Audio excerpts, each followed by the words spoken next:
You ask Tiger to solve. This deals with linear equations with one unknown. The final result is x equals 3. Let's solve it step by step. Simplify the expression. Simplify the arithmetic.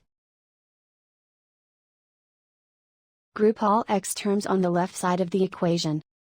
Add 4x to both sides. Group like terms. Simplify the arithmetic. Group like terms. Simplify the arithmetic. Group all constants on the right side of the equation. Subtract 6 from both sides. Simplify the arithmetic.